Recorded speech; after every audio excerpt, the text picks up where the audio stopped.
Okay, so this is, I'm not really sure what part I'm on. I'm just in a mood to make videos right now, so I'm just on a roll. I'll figure it out when I post them or upload them. Anyway, so I had the hysteroscopy, came back fine, don't have any problems. He didn't think I had endometriosis. I didn't have any of the other problems from the blood work he had tested me for. So that third miscarriage, I was so convinced that my first two miscarriages were because of my first husband, or I had made it seem like that in my mind anyway. And, another thing I forgot to tell you was, our divorce, was fine. Like I told you before, it was final in December of 2006. And he had already had another girlfriend. He had her pregnant in December. And she had the baby. And they have 2 kids now. So that really, cuts you down when it's your fault. Obviously I'm not making it happen, but my body, there's something wrong, And so he still does drugs, I know, because I've talked to people. And it's just so frustrating to know that, I'm still having miscarriages and I'm healthy. I exercise and I try to eat well. Haven't been lately, but, I take vitamins and, why? I don't do drugs. I drink occasionally, but now I'm pregnant and I just don't understand.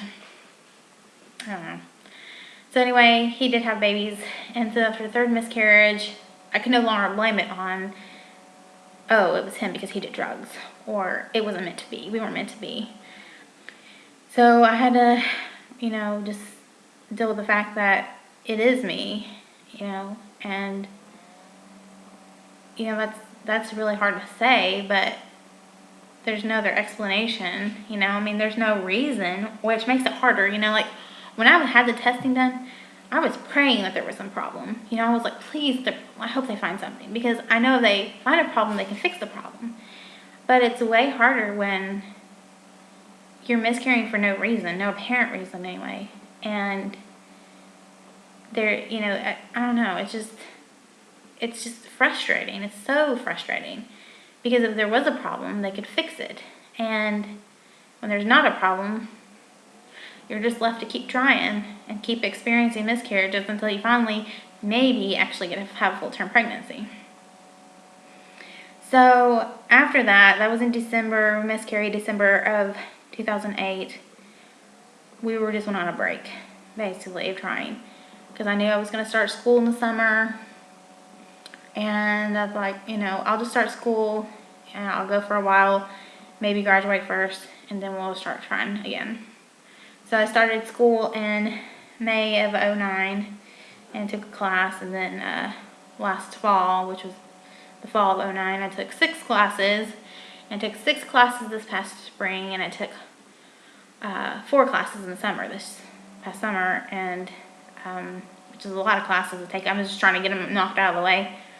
And this summer, I became pregnant, my 4th time. We decided, my husband went to Japan sometime in March, and he came back, and he was like, I want to have a baby. And I wasn't so much wanting to have a baby or wanting to try at all. And, because I was on a roll with going to school, I was still motivated and pumped about school, and I didn't want to be slowed down.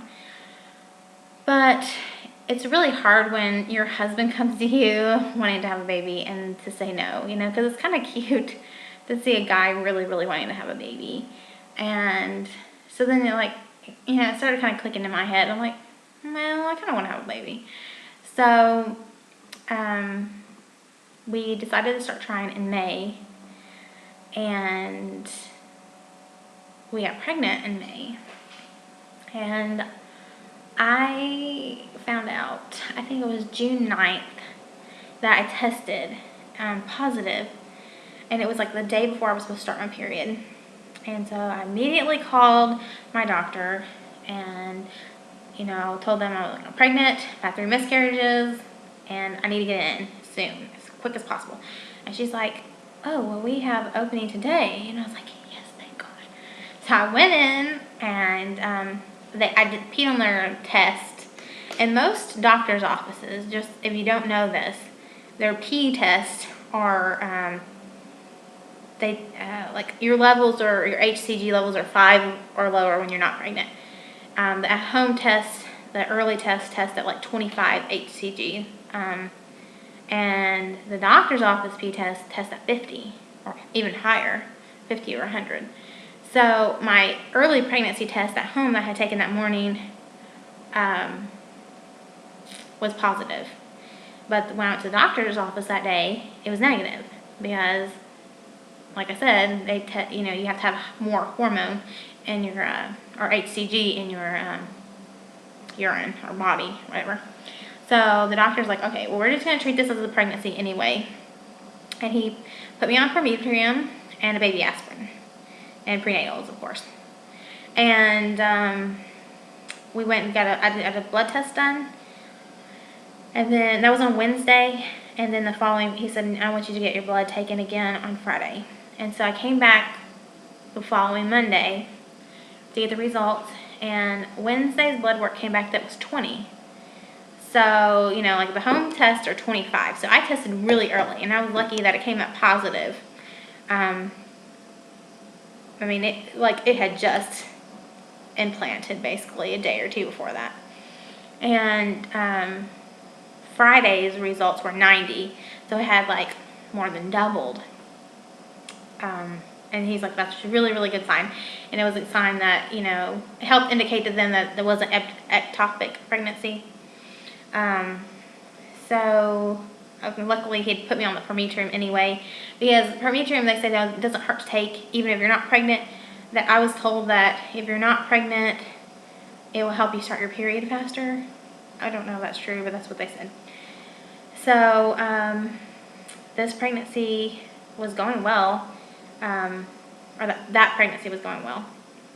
And then at 6 weeks and 2 days I had an ultrasound, which was like 8 weeks from my last period, and we saw the heartbeat and we heard the heartbeat, and it was just really cool because my first 3 pregnancies I didn't even make it to the doctor to see anything, and it was so neat to actually, my 4th pregnancy, to get to see this little thing like a bean with a heartbeat, and you could see it and how tiny it is. Like, it's just amazing to me to think that something that small can have a heartbeat. And then we had the picture, and I put the picture up on my refrigerator, and we were going to go back a month later. I scheduled me for a month later, so I guess I've been like 10 weeks and 2 days. Well, around 9 weeks, I don't remember the exact, 8 weeks and something, I spotted a little bit, and we went to it was at night, we went to the emergency room, and because I wanted to get another ultrasound, I wanted to know if something had happened, but the spotting stopped completely, and the ultrasound showed that the baby was alive. We got to see it again, and it was measuring 9 weeks and 5 days, and it had legs and arms, and it was kind of moving around, and it had heartbeat. And its heartbeat was like 180, it was really high. And they found in the ultrasound a subchorionic hematoma. And that is basically where the placenta attaches to the wall. A part of it kind of pulls away a little bit, just like a little piece, and it causes bleeding, and it causes like a blood clot underneath it, basically. So, but the baby was alive and doing well, so I was relieved. And I was glad that I went to the ER to see that. And I want to stop this one and start another video.